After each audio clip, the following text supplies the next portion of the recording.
दरवाजा खोलो। दादा मनोहर भाई के नाम पर वारंट है। अंदर ये शस्त्रधारी देख रहे हो? बाहर सरकारी कर्मचारी देख रहे हो।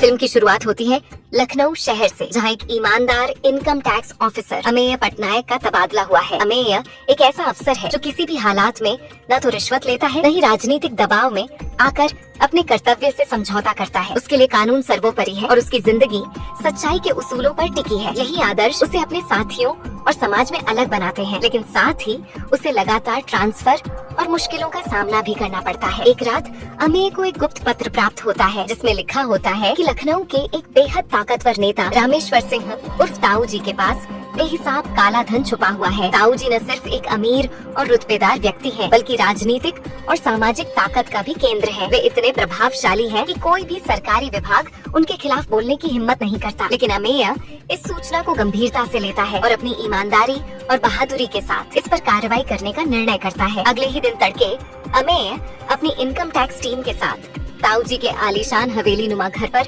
रेड मारता है। यहाँ से फिल्म असली मोड़ पर आती है। ये रेड केवल एक औपचारिक कार्रवाई नहीं है, बल्कि ये 3 दिनों तक चलने वाली मानसिक, नैतिक और सामाजिक लड़ाई बन जाती है। एक सच्चे अफसर और एक भ्रष्ट नेता के बीच। ताऊ जी शुरू से ही अमेय को हल्के में लेते हैं। वह सोचते हैं कि जैसे बाकी अफसर रिश्वत लेकर पीछे हट जाते हैं, वैसे ही अमेय भी दबाव में आ जाएगा। लेकिन जैसे जैसे अमेय घर की गहराई में छुपाए गए खजानों तक पहुंचता है, ताऊ जी की चिंता बढ़ने लगती है। अमेय को तिजोरियों में छिपाया गया सोना, नकदी, गहने और संपत्ति के दस्तावेज मिलते हैं। ताऊ जी और उनका पूरा परिवार ये मानने को तैयार नहीं होता कि कोई अफसर इतनी ईमानदारी और हिम्मत के साथ खड़ा हो सकता है। इस पूरी प्रक्रिया के दौरान फिल्म सिर्फ कागजों और संपत्ति की जांच की कहानी नहीं दिखाती, बल्कि यह उस मानसिक युद्ध को भी दर्शाती है जिसमें दोनों पक्षों के इरादे, ताकत और विचारधाराएं आमने सामने खड़ी होती हैं। ताऊ जी राजनीतिक पहुंच का इस्तेमाल करते हैं। वह मंत्रियों को फोन लगवाते हैं, लोकल अधिकारियों को बुलवाते हैं और यहाँ तक कि राष्ट्रपति तक बात पहुंचाने की धमकी देते हैं। लेकिन अमेय न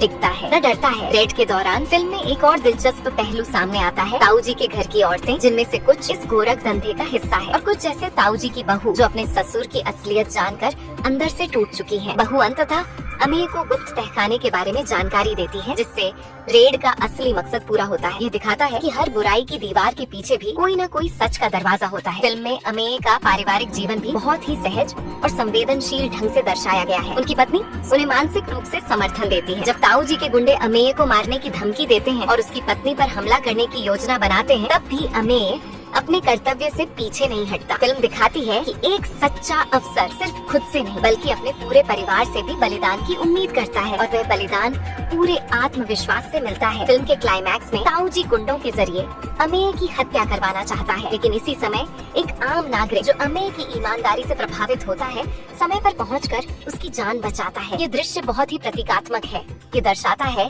कि जब कोई सच्चाई के लिए खड़ा होता है तो समाज खुद उसकी रक्षा करता है। रेड पूरी तरह सफल होती है। ताऊ जी का सारा काला धन बरामद होता है और कानून का सामना करने से वह बच नहीं पाता। अंत में सिस्टम के भीतर भी ईमानदारी की एक जीत दिखाई देती है। फिल्म का सबसे बड़ा संदेश यही है कि एक अकेला इंसान अगर निडर होकर सच्चाई के साथ खड़ा हो, तो सबसे शक्तिशाली भ्रष्टाचार को भी हिला सकता है। फिल्म की सिनेमैटोग्राफी, 80 के दशक का माहौल, बैकग्राउंड म्यूजिक और खासकर अजय देवगन की आंखों में झलकती दृढ़ता, सब मिलकर फिल्म को एक यादगार अनुभव बनाते हैं। रेड कोई फिक्शनल मसाला फिल्म नहीं है। ये उस सच्चाई को दिखाती है जो आज भी बहुत से सरकारी सिस्टमों में दबाई जाती है। लेकिन फिल्म हमें भरोसा दिलाती है कि अगर एक अमेय पटनायक हो सकता है तो कई और भी हो सकते हैं। बस जरूरत है हिम्मत और नीयत की।